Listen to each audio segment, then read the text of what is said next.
സുഖമാത്യന്തികം യത്തത് ബുദ്ധിഗ്രാഹ്യം അതീന്ദ്രിയം വേത്തി യത്ര ന ചൈവായം സ്ഥിതശ്ചലതി തത്വതഃ യം ലബ്ധ്വാ ചാപരം ലാഭം മന്യതേനാധികം തതഃ യസ്മിൻ സ്ഥിതോ ന ദുഃഖേന ഗുരുണാപി വിചാല്യതേ തം വിദ്യാത് ദുഃഖസംയോഗ വിയോഗം യോഗസംജ്ഞിതം സ നിശ്ചയേന യോക്തവ്യോ യോഗോ അനിർവിണ്ണ ചേതസ. അതീന്ദ്രിയവും ബുദ്ധിഗ്രാഹ്യവും ആത്യന്തികവുമായ ഏതൊരു സുഖത്തെ ഏതവസ്ഥയിൽ സ്ഥിരമായിരുന്നു കൊണ്ട് അറിയുന്നുവോ, ഏതൊന്നു ലഭിച്ചാൽ മറ്റൊരു ലാഭത്തെക്കുറിച്ച് ആലോചിക്കാതെയാവുന്നുവോ, ഏതൊരു സ്ഥിതിയിൽ കൊടിയ ദുഃഖത്താൽ പോലും പതറിപ്പോകാതെയാവുന്നുവോ, ദുഃഖ സംയോഗത്തിൽ നിന്ന് വിയോഗം സംഭവിക്കുന്ന ആ അവസ്ഥയെ യോഗം എന്ന് പറയുന്നു. യോഗം നിശ്ചയദാർഢ്യത്തോടും പ്രസന്ന ചേതസ്സോടും കൂടി അഭ്യസിക്കേണ്ട ഒന്നാണ്. ചിത്തം എപ്പോഴും പ്രസന്നമായിരിക്കാൻ 4 വിധം ഭാവനകൾ പുലർത്തണം. എന്താണ്? ഒന്ന്, സകല ജീവജാലങ്ങളോടും മിത്രഭാവത്തിൽ സ്നേഹപൂർവം വർത്തിക്കണം. ആരോടും മനസ്സിൽ പോലും ശത്രുത പാടില്ല. 2, സകല ജീവജാലങ്ങളിലും പ്രത്യേകിച്ച് ദുഃഖിതരായ ജീവജാലങ്ങളിലെ കരുണയുണ്ടാവുക. 3, ദുർജനങ്ങളിൽ ഉദാസീനരായിരിക്കുക. ജസ്റ്റ് ഇഗ്നോർ, അവരുമായി കൂട്ടുകൂടാതിരിക്കുക, അവരായിട്ട് ഇഗ്നോർ ചെയ്യുക, അവരെ നന്നാക്കാനും പോണ്ട, ഒന്നും പോണ്ട, അവരായിട്ട് കൂട്ടുകൂടണ്ടെന്ന് വയ്ക്കുക, ഉദാസീനതയോടെ ഇരിക്കുക അവരിൽ. 4, ആളുകൾ സന്തോഷത്തോടു കൂടി ആഹ്ലാദിക്കുന്നത് കാണുമ്പോൾ അത് തന്നെ നമ്മുടെ ആഹ്ലാദം എന്ന് നമുക്ക് ഫീൽ ചെയ്യാം. ആരാനന്ദിക്കുന്നതും എൻ്റെ ആനന്ദം തന്നെയാണ് എന്നുള്ള ആ ഫീലിംഗ്, ആരാനന്ദിക്കുന്നത് നമുക്ക് സന്തോഷമല്ലേ. അങ്ങനെ വരുന്ന അതിലൊരു അസൂയ ഒരു ഇതൊന്നും തോന്നാതിരിക്കുക എന്നുള്ളത്, ഈ ഭാവനകൾ മനസ്സിലുണ്ടെങ്കിൽ മാത്രമേ നമ്മുടെ മനസ്സ് അല്ലെങ്കിൽ നമ്മുടെ ചിത്തം എപ്പോഴും പ്രസന്നമായിട്ട് ചിത്തപ്രസാദത്തോടുകൂടി ഇരിക്കാൻ സാധിക്കുകയുള്ളൂ. ഈ ഭാവനകൾ പുലർത്താത്തത് കൊണ്ടാണ് ഇന്ന് നമ്മുടെ നാട്ടിൽ ഇത്രയധികം വിഷാദ രോഗങ്ങൾ ഉണ്ടായി വരുന്നത്. വിഷാദ രോഗങ്ങളുടെ കാരണം അവനവൻ മനസ്സിനെ ഇങ്ങനെ പ്രസന്നമാക്കി വെക്കാനുള്ള സംഗതികൾ അഭ്യസിക്കുന്നില്ല എന്നുള്ളതാണ്, വേറെ ഒന്നുമല്ല. അപ്പൊ ഇന്ദ്രിയാതീതമായ ഒരു ചിച്ഛക്തി മനുഷ്യനിലും പ്രപഞ്ചത്തിലും സകല ചരാചരങ്ങളിലും പ്രവർത്തിക്കുന്നുണ്ട്. സൃഷ്ടി സംബന്ധമായ സർവജ്ഞാനവും മനുഷ്യരിൽ പ്രകാശിപ്പിക്കാൻ പര്യാപ്തമാണ് ഈ പറഞ്ഞ ചിച്ഛക്തി, ഈ ശക്തി. ഈ ശക്തി കൊണ്ടാണ് ഈ പ്രപഞ്ചം പ്രവർത്തിക്കുന്നത് എന്ന് അനുഭവപ്പെടലാണ് ആധ്യാത്മിക വിചാരം എന്ന് ഗീതാരഹസ്യത്തിൽ തിലകൻ പറഞ്ഞിട്ടുണ്ട്. അതായത് ആ നാച്ചുറൽ ഫോഴ്സ്, നാച്ചുറൽ ലോ എന്ന് നമ്മൾ വിളിക്കുന്ന ആ നാച്ചുറൽ ശക്തി, ആ ഫോഴ്സ്, അതാണ് പ്രപഞ്ചത്തിനെ പ്രവർത്തിപ്പിക്കുന്നത്. ഇതിനെയാണ് നമ്മൾ സംസ്കൃതത്തില് ശക്തി എന്ന് വിളിക്കുന്നത്, അല്ലെ? ശക്തിയാണ് പ്രപഞ്ചം എന്ന് പറയുന്നത്. ശിവൻ ബ്രഹ്മവും ശക്തി പ്രപഞ്ചവുമായിട്ട് പറയുന്നത് അതുകൊണ്ടാണ്.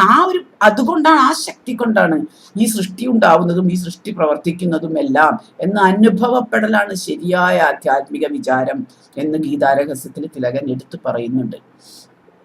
ഈ അനുഭവപ്പെടല് ഇത് തന്നെയാണ് ദർശനം എന്ന് പറയുന്നത്. ദർശനങ്ങൾ ഉണ്ടാവുന്നത് വിഭ്രാന്തമായ മനസ്സിന്റെ ലക്ഷണമാണ് എന്ന് ചില ആധുനിക മനഃശാസ്ത്രജ്ഞർ കരുതിയിരുന്നു. അത് അറിവില്ലായ്മ കൊണ്ട് ആദ്യകാലത്ത് കരുതിയിരുന്നു എന്നുള്ളൂ. ഇപ്പോൾ ആ കരുതലില്ല. പക്ഷെ നമ്മളിപ്പോഴും അത് തന്നെ സത്യം വിചാരിച്ചിട്ട് ആ പണ്ട് പാടിയത് തന്നെ പാടിക്കൊണ്ടിരിക്കുകയാണ്. കാൾ ഗുസ്താവ് യുങ്ങിന്റെ നിഗമനങ്ങൾക്ക് ശേഷം ഈ പഴയ അഭിപ്രായത്തെ പൂർണ്ണമായിട്ട് മനഃശാസ്ത്രം ഖണ്ഡിച്ചു കഴിഞ്ഞിട്ടുണ്ട്. ശുദ്ധബുദ്ധി അല്ലെങ്കിൽ പ്യുവർ റീസൺ എന്ന് പറയുന്ന ശുദ്ധബുദ്ധിയുടെ പ്രകാശനത്തെയാണ് ദർശനം എന്ന് പറയുന്നത്. അത് ദൈനംദിന ജീവിതത്തിന് ആവശ്യമായ നമ്മുടെ സാധാരണ ബുദ്ധി, നമ്മുടെ പ്രാക്ടിക്കൽ റീസണിങ്, എനിക്കിത് ഇവിടുന്ന് അങ്ങോട്ട് ഒന്ന് നടന്നു പോകണം, അതിൻ്റെ വഴി എനിക്കറിയണം, അല്ലെങ്കിൽ എനിക്കൊരു സാമ്പാർ ഉണ്ടാക്കണം, അതിൻ്റെ പ്രൊസീജിയർ അറിയണം, അങ്ങനെയുള്ള ദൈനംദിന കാര്യങ്ങളുടെ, അതായത് പ്രാക്ടിക്കൽ റീസണിങ്ങിൽ നിന്ന് വളരെ വിഭിന്നമാണ് ഈ ശുദ്ധബുദ്ധി അല്ലെങ്കിൽ പ്യുവർ റീസൺ എന്ന് പറയുന്ന സാധനം. വ്യത്യസ്തമാണത്. ഈ ഡേ ടു ഡേ കാര്യങ്ങൾക്കുള്ളത് ആ ബുദ്ധിയല്ല ഈ പറയുന്ന പ്യുവർ റീസൺ. ശുദ്ധബുദ്ധിയെ വ്യവസായാത്മിക ബുദ്ധി എന്നും പ്രായോഗിക ബുദ്ധിയെ വ്യാവഹാരിക ബുദ്ധി എന്നുമാണ് സംസ്കൃതത്തിൽ വിളിക്കുക. അതായത് ഇവിടെ ബുദ്ധിഗ്രാഹ്യം എന്ന് പറഞ്ഞത്, ഗീതയിൽ ഇപ്പൊ ഇവിടെ ഈ ശ്ലോകത്തിൽ ബുദ്ധിഗ്രാഹ്യം എന്ന് പറഞ്ഞത് ശുദ്ധബുദ്ധിയെയാണ്. വ്യവസായാത്മികമായ ബുദ്ധി, അതായത് ശുദ്ധബുദ്ധി കുറയുക, വ്യാവഹാരിക ബുദ്ധി കൂടിക്കൂടി വരിക. അങ്ങനെ വരണ കാലഘട്ടങ്ങളിൽ എന്താ സംഭവിക്കുക? സ്വാർത്ഥ ചിന്തകൾ, അക്രമവാസന, ലോഭം, മതമാത്സര്യങ്ങൾ ഇതൊക്കെ കൂടിക്കാണും. അതുകൊണ്ടാണ് കലികാലത്ത് ഇതൊക്കെ കൂടും എന്ന് പറഞ്ഞത്. വ്യാവഹാരിക ബുദ്ധി മാത്രമായി തീരും ആളുകൾക്ക് എന്നുള്ളത് കൊണ്ടാണ്. അത് കൂടുമ്പോഴാണ് ഈ പ്രശ്നം വരിക. അധർമ്മം വർദ്ധിക്കുന്നത് അധർമ്മം വർദ്ധിക്കുന്നത് ഇതുകൊണ്ടാണെന്ന് നമുക്ക് മനസ്സിലാക്കണം. അങ്ങനെ മനസ്സിലായാൽ മാത്രമേ 2 തരം ബുദ്ധികളുടെയും മീമാംസ എന്ന് പറയുന്നത് അവിടെ ഗവേഷണ ബുദ്ധിയോടുകൂടി അതിനെ അനലൈസ് ചെയ്തിട്ട് അവയെ സന്തുലിത അവസ്ഥയിൽ എത്തിക്കാനും നമുക്ക് രണ്ടും കുറച്ച് അത്യാവശ്യം നമുക്ക് ജീവിതം നടന്നു പോകാൻ വ്യാവഹാരിക ബുദ്ധി ആവശ്യമാണ്, ഇല്ലെന്നല്ല. പക്ഷെ അതിന്റെ അപ്പുറത്ത് അതീന്ദ്രിയമായ തലത്തിലേക്കുള്ള ശുദ്ധബുദ്ധി എന്ന് പറയുന്നത് സയൻസിന്റെ ബുദ്ധി. കലകളുടെ ബുദ്ധിയൊക്കെ ശുദ്ധബുദ്ധിയുടെ ഫീൽഡിലേക്ക് പോകുന്ന ബുദ്ധികളാണ്. സാധാരണ ലൈഫിലത്തെ ചെറിയ കാര്യങ്ങൾക്ക് വേണ്ടിയുള്ള ബുദ്ധിയല്ല. അപ്പൊ ആ രണ്ടിനെയും സന്തുലിതമാക്കിയിട്ട് അവയെ ഒരു തുലാസിൽ ഇങ്ങനെ തൂക്കിയ ഒരുപോലെ ഇരിക്കണം. അങ്ങനെ ഈക്വലാക്കി പ്രപഞ്ചത്തിൽ അവനവന്റെ സ്ഥാനവും അവനവന്റെ കർമ്മവും ഗ്രഹിക്കാനും വളരെ ക്രമബദ്ധമായ ഒരു ഓർഡർലി റിത്മിക് ആയിട്ടുള്ള ഒരു ജീവിതം നയിക്കാനും അതിനെയാണ് ഋതം എന്ന് പറയുന്നത്. ഋതം തന്നെയാണ് സത്യം. ആ ഋതമായിട്ടുള്ള സത്യമായ ജീവിതം നയിക്കാനും ഒരാൾക്ക് സാധിക്കുന്ന പക്ഷം അതാണ് ഒരു മനുഷ്യന് ജീവിതത്തിൽ ലഭിക്കാവുന്ന ഏറ്റവും വലിയ ഭാഗ്യം എന്ന് പറയുന്നത്. അതല്ലാതെ ഈ പണമോ പ്രശസ്തിയോ കുറെ മാധ്യമങ്ങളിൽ നിറഞ്ഞു നിൽക്കലോ ഒന്നുമല്ല. ഈ ഒരു ജീവിത രീതി നമുക്ക് നയിക്കാൻ ദൈവം നമുക്കൊരു അനുഗ്രഹം തന്നു എന്ന് വെച്ചാൽ ഈ പ്രപഞ്ചത്തിന്റെ നാച്ചുറൽ ലോയിലെ സന്തുലിതമായ ഒരു അവസ്ഥയിൽ നമുക്ക് നമ്മുടെ ജീവിതം നയിക്കാൻ കഴിഞ്ഞു വെച്ചാൽ അതാണ് നമുക്ക് ലഭിക്കാവുന്ന ഏറ്റവും വലിയ ഭാഗ്യം. അതിനെയാണ് യോഗം എന്ന് പറയുന്നത്. ഏറ്റവും ശ്രമകരമായ പ്രവൃത്തി നന്മയുടെ സമ്പൂർണ്ണ മാതൃകയെ അറിയലാണ് എന്ന് സോക്രട്ടീസ് പറഞ്ഞിട്ടുണ്ട്. അതിനായി ശ്രമിക്കുന്ന ഏതൊരു മനുഷ്യാത്മാവിനും അത് ഏത് കോണ്ടിനെന്റിലിരുന്നാലും ശുദ്ധബുദ്ധിയുടെ പ്രകാശ ദർശനം അനുഭവവേദ്യമാക്കാവുന്നതാണ്. ഇത് എല്ലാവർക്കും അനുഭവിക്കാൻ സാധിക്കും.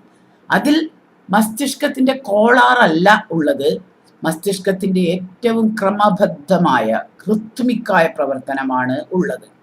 ഇപ്പൊ ബുദ്ധനോ വിവേകാനന്ദനോ ക്രിസ്തു നബിയോ അല്ലെങ്കിൽ ശ്രീനാരായണ ഗുരുദേവനോ അങ്ങനെയുള്ള ആളുകളെയൊക്കെ പറ്റി നമ്മൾ പറയുമ്പോൾ അവർക്കൊക്കെ മസ്തിഷ്ക കോളാറാണുള്ളത് എന്ന് ഈ വെസ്റ്റേൺ ചിന്തയുടെ അനുസരിച്ച് പോകാൻ നമുക്ക് പ്രയാസം തോന്നും.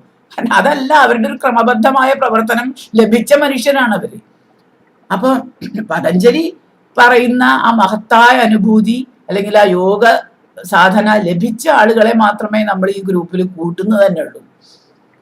ഈ അനുഭൂതി ഒരിക്കൽ അനുഭവിച്ച ഒരു വ്യക്തി പ്രപഞ്ച ചരിത്രത്തിലും മനുഷ്യ ജീവിതത്തിലും സാംസ്കാരിക ചരിത്രത്തിലും സൗരയൂഥ പഥങ്ങളിൽ ഉള്ള അതേ ക്രമബദ്ധമായ ഋതം, ആ സത്യം, ക്രമബദ്ധമായ സത്യം, ആ ഋതം കണ്ടെത്താൻ തുടങ്ങും. ഇങ്ങനെ കണ്ടെത്തിക്കഴിഞ്ഞാൽ വ്യത്യസ്ത ദേശങ്ങളിൽ വ്യത്യസ്ത കാലങ്ങളിൽ വ്യത്യസ്ത ഭാഷ സംസാരിച്ച് വ്യത്യസ്തമായ ജീവിതചര്യകൾ പിന്തുടർന്ന് ജീവിച്ചിട്ടുള്ള അനേകം വ്യക്തികളിൽ എങ്ങനെ ഒരേ വിധത്തിൽ ഈ ശുദ്ധബോധം അങ്കുരിച്ചു എന്നുള്ള ചോദ്യം സ്വാഭാവികമായിട്ട് ആ വ്യക്തിയുടെ മനസ്സിലുണ്ടാവും. അത് എല്ലാ വിധത്തിലും എപ്പോഴും സർവകാലത്തിലും സർവദേശത്തിലും സർവചരാചരങ്ങളിലും സമമായിരിക്കുന്ന ഈക്വലൈസ്ഡ് ആയിരിക്കുന്ന അനിർവചനീയമായ ഒരു ശക്തി, ആ ശക്തിയാണത്. അപ്പൊ ആ ശക്തി ഏത് എന്നുള്ള അന്വേഷണം വരും നമുക്ക്. അവിടെ ആ മനുഷ്യന്റെ വിചാരം, ദിക്ക്, ദേശം, കാലം, ഗതി മുതലായ ലിമിറ്റിംഗ് ആയിട്ടുള്ള എല്ലാ സംഗതികളെയും കടന്നു ചെന്ന് ഒട്ടും ഡിവിസിബിൾ അല്ലാത്ത ഇൻഡിവിസിബിളായ ഒരു അഖണ്ഡ സദ്വസ്തു എന്നാണ് അതിനെ വിളിക്കുന്നത് സംസ്കൃതത്തില്. അഖണ്ഡമായ ദേശകാല ഗതി ബല അങ്ങനത്തെ ഖണ്ഡങ്ങളായിട്ട് വിഭജിക്കാൻ സാധിക്കാത്ത ഒരു അഖണ്ഡമായ സദ്വസ്തുവിൽ ചെന്ന് നമ്മുടെ തോട്ട്സ്, നമ്മുടെ അന്ധക്കരണം അതിനെയാണ് അവിടെ സ്പർശിക്കുന്നത്. ആ മുഹൂർത്തത്തില് ആദിത്യ രൂപത്തിൽ തൻ്റെ ഉള്ളിലിരിക്കുന്ന തേജോരൂപമായ ബോധത്തെ അറിഞ്ഞാദരിക്കാൻ ആണ് അവിടെ മൈത്രേയോപനിഷത്ത് പറയുന്നത്. ആ ബോധമാണ് ഈ പറഞ്ഞ സംഗതി.